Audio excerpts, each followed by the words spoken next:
दोस्तों स्टडी 91 के online platform में आप सभी का बहुत बहुत स्वागत है। दोस्तों आज आप सभी के समक्ष वर्ल्ड ज्योग्राफी की क्लास को लेकर हाजिर हूँ। जी हाँ दोस्तों, आज हमारा 295 नंबर का लेक्चर है। ठीक है, आज की क्लास यदि आप देखते हैं तो आपके तैयार हो जाएंगे टोटल 8850 सवाल। ठीक है, एक ही सीरीज में इतने सवाल और इतने बेहतरीन तरीके से आपको कंटेंट दिया जा रहा है कि आप चाहें तो एक एक सब्जेक्ट को बखूबी तैयार कर सकते हैं। ठीक है, आज जो हमारा चैप्टर है, ये चैप्टर दोस्तों नदी डेल्टा से संबंधित, लेकिन मुझे कुछ और सवाल मिल गए नदियों से संबंधित। हम लोग लास्ट टाइम पढ़ रहे थे दोस्तों विश्व की प्रमुख नदियों के बारे में, तो नदियों में कुछ नदियों के नाम और मिल गए जहां से सवाल बनते हैं। इसलिए आज की क्लास में जो नदी डेल्टा की क्लास है, इस क्लास में पहले हम नदियों के बारे में पढ़ेंगे, बाद में हम नदी डेल्टा के बारे में पढ़ेंगे और ये देखेंगे कि नदी डेल्टा से सवाल कैसे पूछे जाते हैं। ठीक है, मजा खूब आने वाला है, बस आप साथ में बने रहिए और आगे पढ़ते चलिए। याद रखेंगे दोस्तों, स्टडी 91 के प्लेटफॉर्म से अलग अलग विषय के लिए फाउंडेशन कोर्स लॉन्च किया गया। फाउंडेशन कोर्स आपकी स्थिति को और मजबूत करेगा, क्योंकि क्या होता क्या है ना,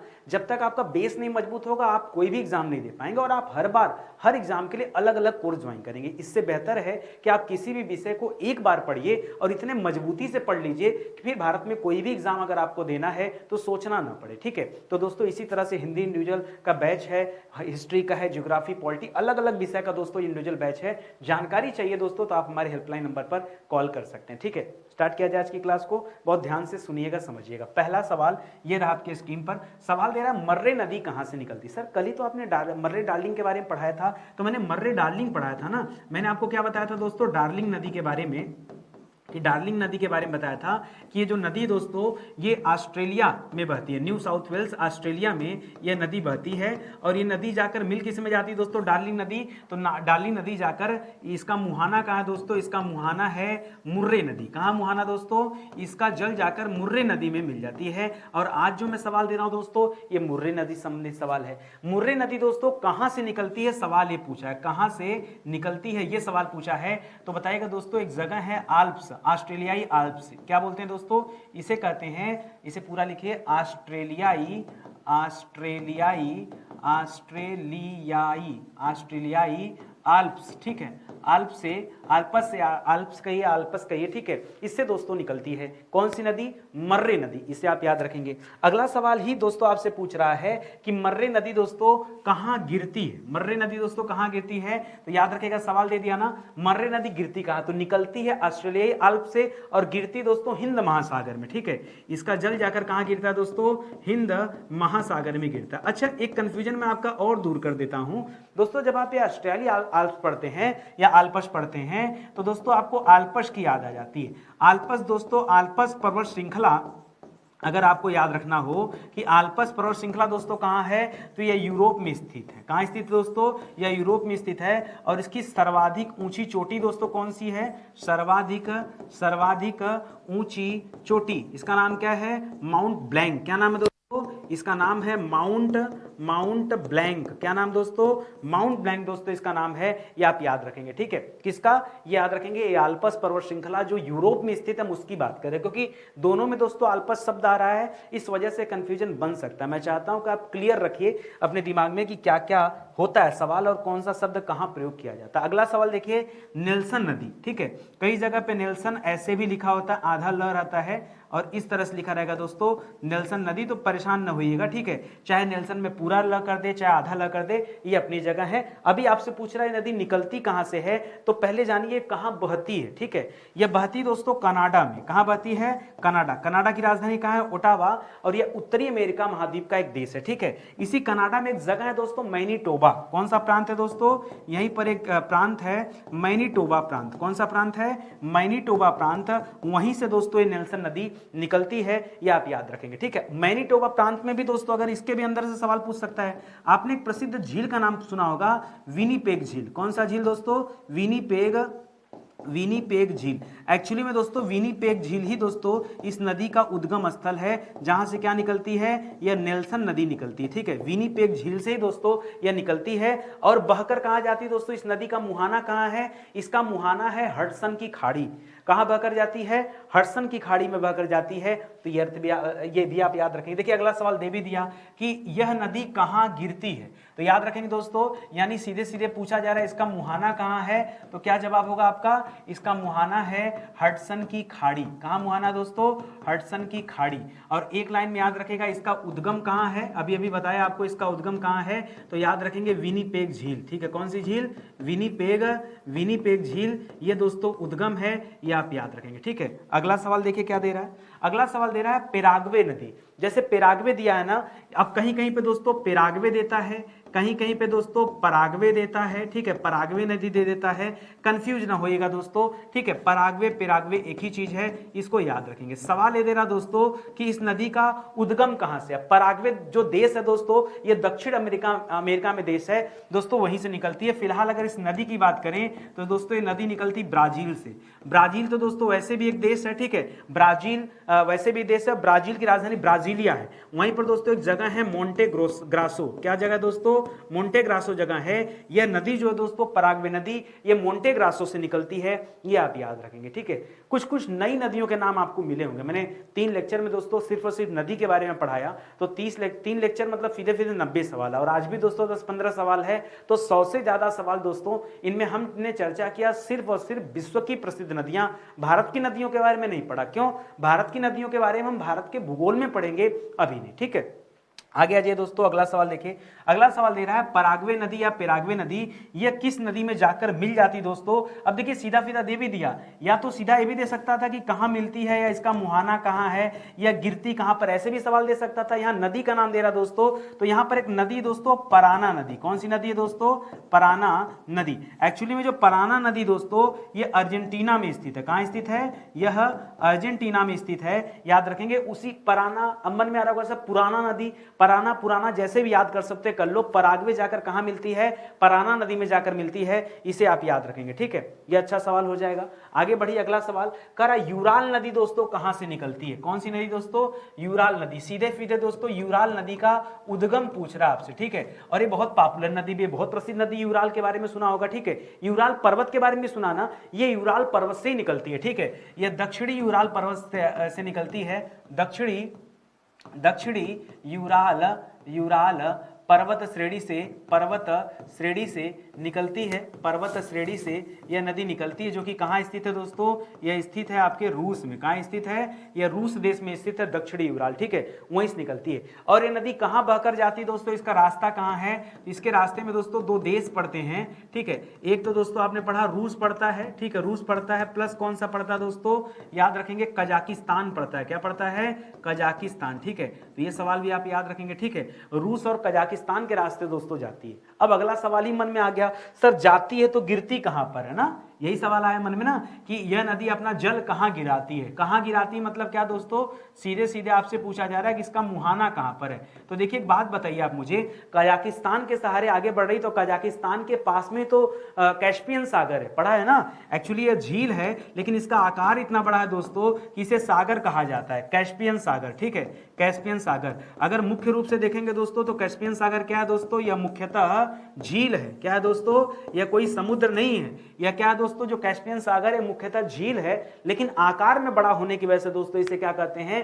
सागर का दर्जा दिया गया, कैस्पियन सागर। ठीक है, तो इसे भी याद रखिएगा। अगले सवाल पर आ जाइए। अगला सवाल दे रहा है कि आमू दरिया नदी, कौन सी नदी दोस्तों? आमू दरिया नदी, ये कहां से निकलती है? ठीक है, इसका उद्गम कहां है? आमू दरिया नदी। ठीक है, आपको लग रहा होगा कि वाकई सर बड़े मजेदार सवाल हैं, पढ़ते चलिए। एक चीज और याद रखेगा, यूराल को दोस्तों कहीं कहीं पे उराल भी दे देता है। क्या दे देता है दोस्तों? यूराल को कहीं कहीं पे क्या लिख देता है? देखिए इसके कितने नाम हैं। इसी को कहते हैं उराल नदी। ठीक है, आज आप याद कर लें यूराल नदी। ठीक है, हो सकता है परीक्षा में यूराल शब्द न दे करके क्या शब्द दे दे दोस्तों? उराल शब्द दे दे। कैसे? अगर नहीं पढ़ाएंगे तो कैसे काम चलेगा? और इसी नदी को रशियन में दोस्तों झायक कहा जाता है। क्या कहा जाता है? झायक नदी। क्या कहा जाता है? झायक नदी। ठीक है, ये जो मैं चीजें देता हूं ना, ये जो मेरे माइंड में क्लिक करता है ना, ये बड़ा अच्छी चीज है। ठीक है, परीक्षा में यही देता है कि बताइए झायक नदी किसे कहते हैं, तो यूराल को ही दोस्तों झायक नदी कहते हैं, ये आप याद रखेंगे। चलिए फिलहाल आगे बढ़ते हैं दोस्तों। अगला सवाल था कि आमू दरिया नदी दोस्तों कहां से निकलती है। वैसे तो ये नदी निकलती दोस्तों पामीर के पठार से। ठीक है, पामीर पामीर के पठार से निकलती है। लेकिन सवाल ये आता है दोस्तों कि मान लीजिए पामीर ऑप्शन ना देकर के एकदम नियरेस्ट लोकेशन पूछ दे तो उस जगह का नाम है दोस्तों निकोलस श्रेणी। क्या नाम है दोस्तों? निकोलस श्रेणी। ठीक है, यह जो नदी है दोस्तों ये कहां से निकलती है? यह निकोलस श्रेणी से निकलती है, जो कि स्थित है पामीर के पठार के पास। ठीक है, कौन सी नदी? आमू दरिया नदी। कौन सी नदी? आमू दरिया नदी। तो इस तथ्य को आप याद रखिएगा। ठीक है, मिल रहा है नया सवाल ना, जुड़ेंगे तो सब मिलेगा। आगे देखिए दोस्तों सवाल कर, आमू दरिया नदी अपना जल कहां गिराती है?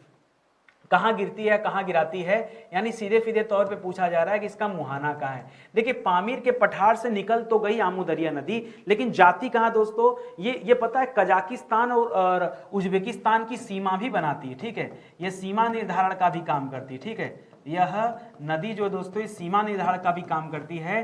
किसके किसके बीच?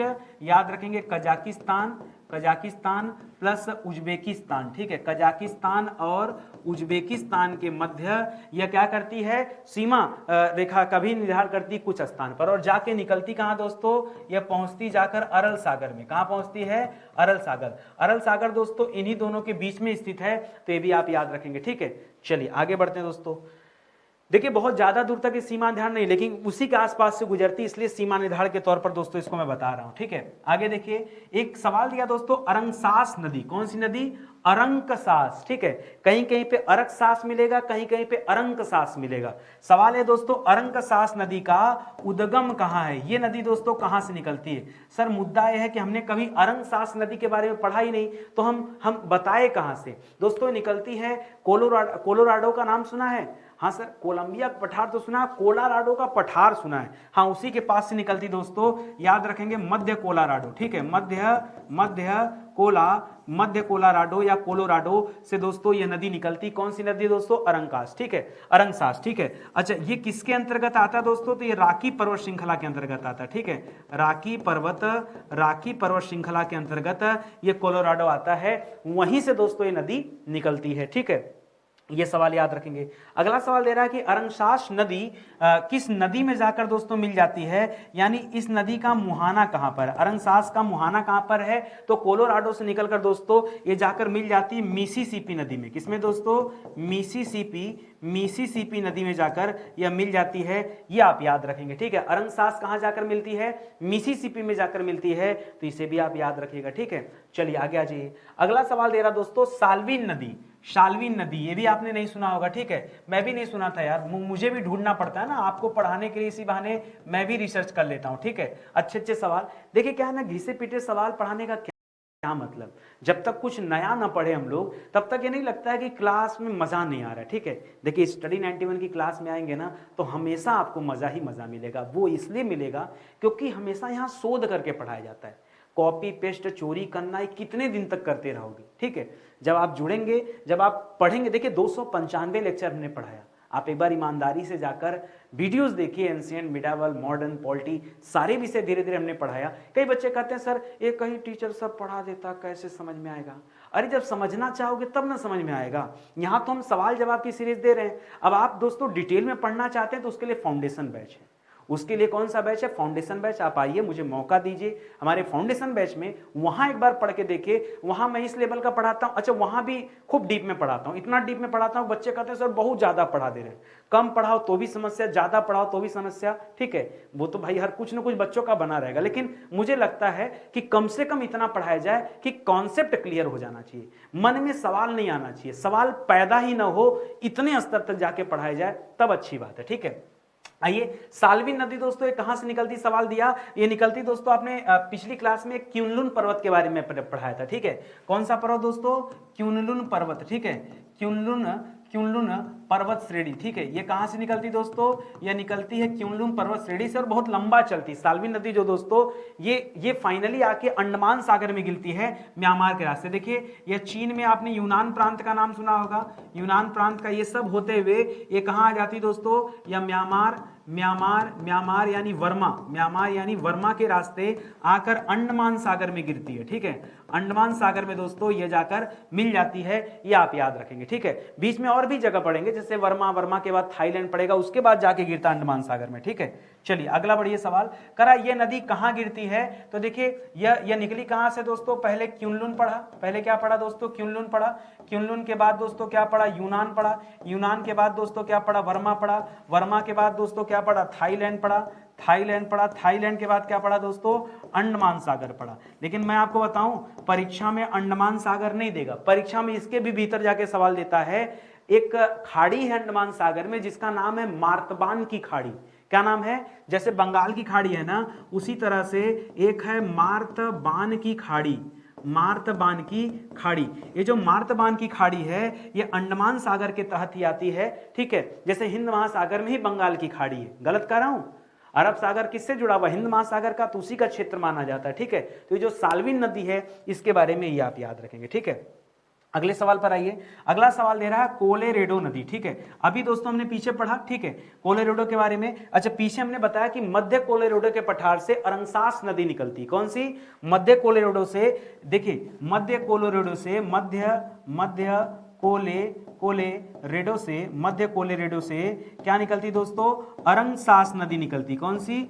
अरंसास नदी, ठीक है, अरंसास नदी निकलती। ये तो अलग हो गया। अभी दोस्तों कोलोरेडो नदी के बारे में ही पूछ रहा है कि जो कोलोरेडो नदी है ये कहां से निकलती है। भाई तो कोलोरेडो नदी कोलोरेडो से निकलती है। कोलोरेडो है कहां दोस्तों? तो अमेरिका में स्थित है। यह अमेरिका के कोलोरेडो से निकलती है या कोलोराडो से निकलती है, ठीक है। देखिए कोलोराडो कोलोरेडो एक ही बात है, घबराइएगा मत, ठीक है। वहां से निकलती है। उसमें भी दोस्तों एक स्थान पड़ता है ग्रैंड कंट्री। क्या पड़ता है दोस्तों?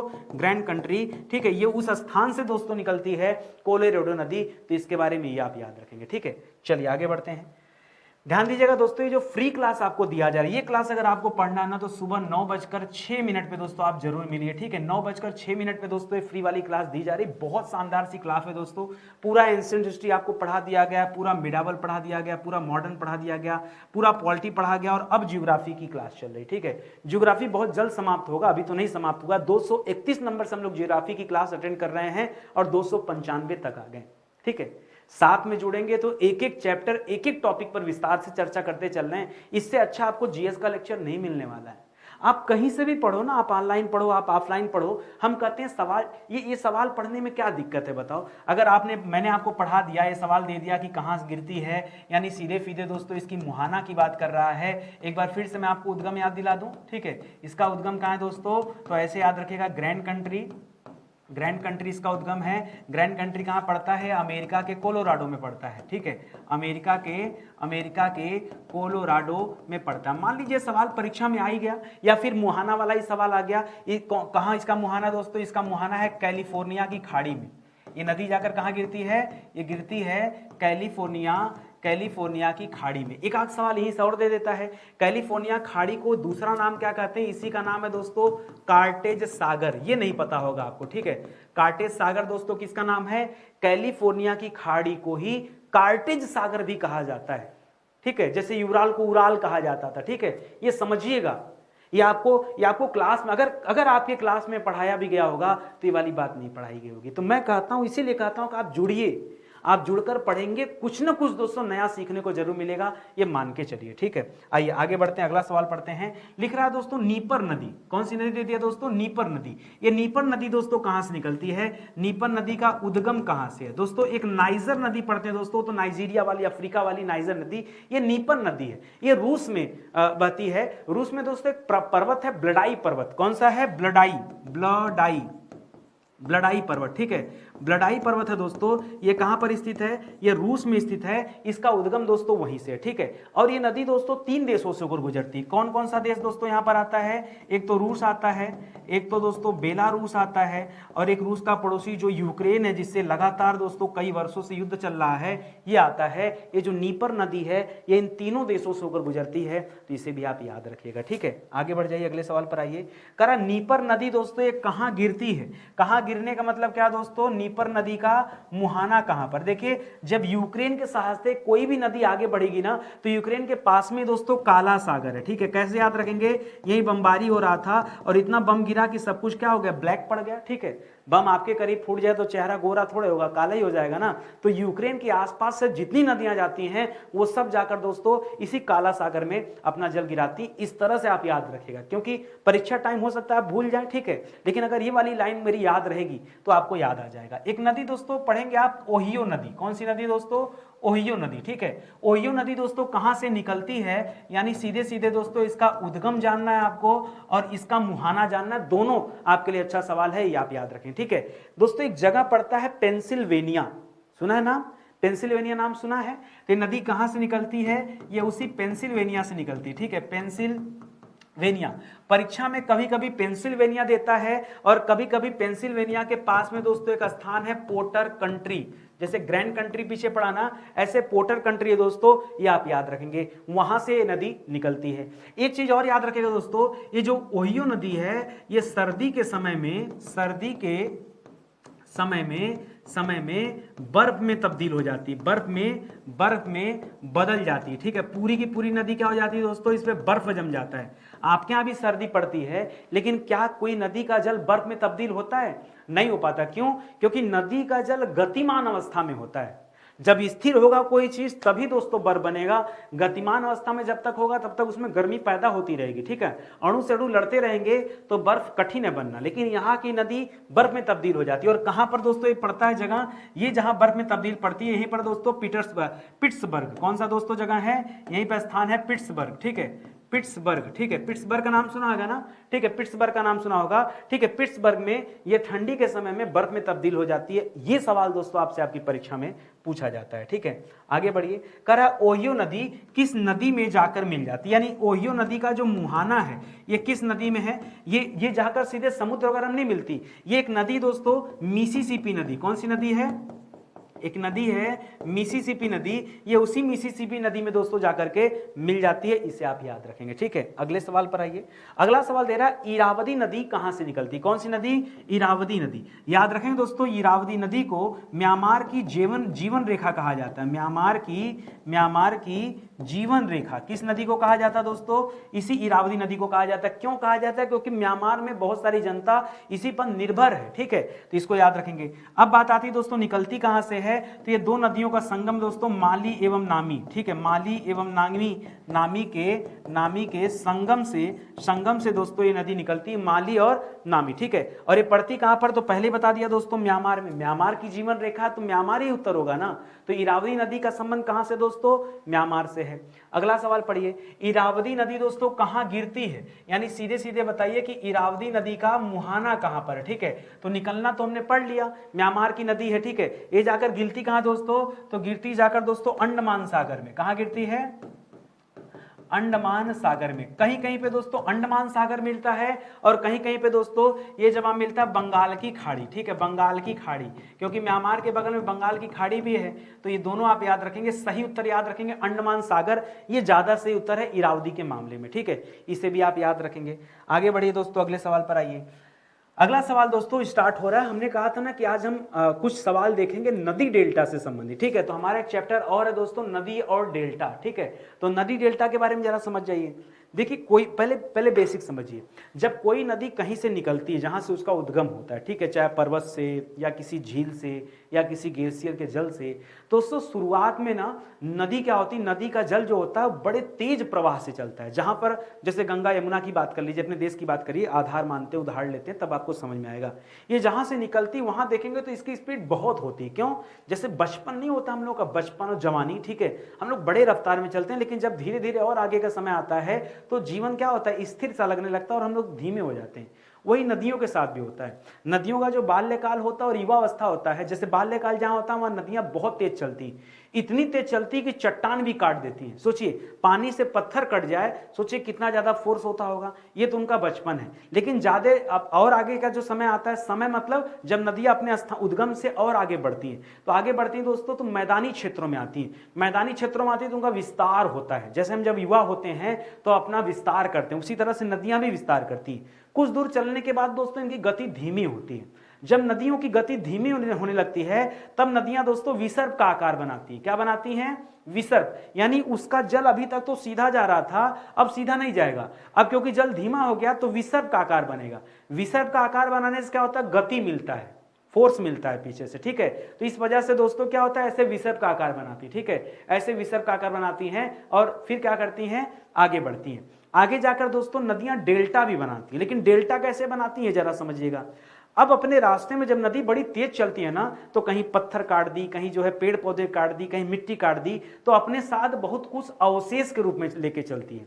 वो अंतिम तक जाती है। जब वो दोस्तों किसी समुद्र वगैरह में जाके मिलती है तो उसका अवशेष दोस्तों उस समय क्या होता है, इतना स्पीड कम हो जाता है कि अवशेष को गाद के रूप में बाहर निकाल देती नदियां और जाकर मिल जाती हैं। वो वही गाद जो है जमते जमते रुकते रुकते रुकते रुकते एक बड़े द्वीप के समान हो जाता है, जिसे हम डेल्टा का नाम देते हैं, ठीक है।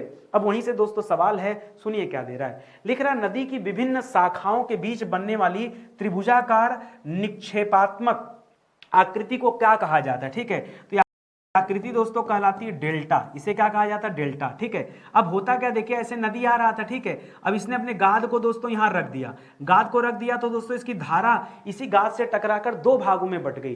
तो नदियों के साथ यही होता है, जहां डेल्टा बना होता है ना, वहां पर नदियां दोस्तों कई हिस्सों में बढ़ जाती है, ठीक है। फिलहाल आपसे पूछा है कि जो त्रिभुजाकार आकृति इसे क्या कहते हैं, तो ये इस आकृति को दोस्तों डेल्टा कहा जाता है। अभी के लिए तो आप याद रखें। अगला सवाल दे रहा है कि नदी किस अवस्था में डेल्टा का निर्माण करती है। तो ये नदी का दोस्तों अंतिम अवस्था होता है, वृद्धावस्था होता है, ये आप याद रखेंगे, ठीक है। ये नदी का कौन सा अवस्था तो होता है दोस्तों? ये वृद्धावस्था होता है। और इसके बाद जाकर नदी दोस्तों अपने आप का अपनी अस्तित्व ही समाप्त कर लेती हैं। ये निश्चित रूप से किसी समुद्र, सागर या झील में जाकर मिल जाती हैं, ये आप याद रखेंगे, ठीक है। तो ये हो जाता है दोस्तों इसका जवाब। झील में तो नहीं मिलती, झील से नदियां निकलती हैं, मिलती नहीं है, ठीक है। अगला सवाल, सर्वश्रेष्ठ डेल्टा शब्द का प्रयोग, सर्वप्रथम डेल्टा शब्द का प्रयोग दोस्तों किसने किया था, ठीक है। अब इसकी कहानी मैं आपको बताऊंगा ना तो हंसी आएगी। क्यों? क्योंकि हम लोग जानते हैं कि हमारा चाहे इतिहास हो, चाहे भूगोल हो, चाहे संविधान ही क्यों ना हो, वो हमने नहीं तैयार किया, ठीक है। हमने कहीं ना कहीं से या तो कॉपी कर लिया या कहीं से चुरा लिया या किसी और ने हमारे लिए लिख लिया, परोस दिया, वही दोस्तों हम पढ़ते चले आ रहे हैं। कहा जाता है कि डेल्टा शब्द का प्रयोग किसने किया था दोस्तों? हेरोडोटस ने किया था। किसने किया था? हेरोडोटस ने दोस्तों इस डेल्टा शब्द का प्रयोग किया है। लेकिन दोस्तों अब कैसे प्रयोग किया, जरा मैं लाइन समझाता हूं। हेरोडोटस दोस्तों अपनी किताब में लिखता है, ठीक है। हेरोडोटस क्या करता है दोस्तों? अपनी किताब में लिखता है, बुक में लिखता है। क्या लिखता है? लिखता है दोस्तों मिस्र के लोगों के बारे में, ठीक है। कहता है, लिखा जाता है कि आयोनियन के लोग, सुनिएगा क्या लिखता है, वो लाइन में लिख के दिखा रहा हूं आपको। आयोनियन के लोग या आयोनियन लोग, ठीक है, आयोनियन लोग लिखे यहां पर, आयोनियन लोग, ठीक है, मिस्र में नील नदी के निचले क्षेत्र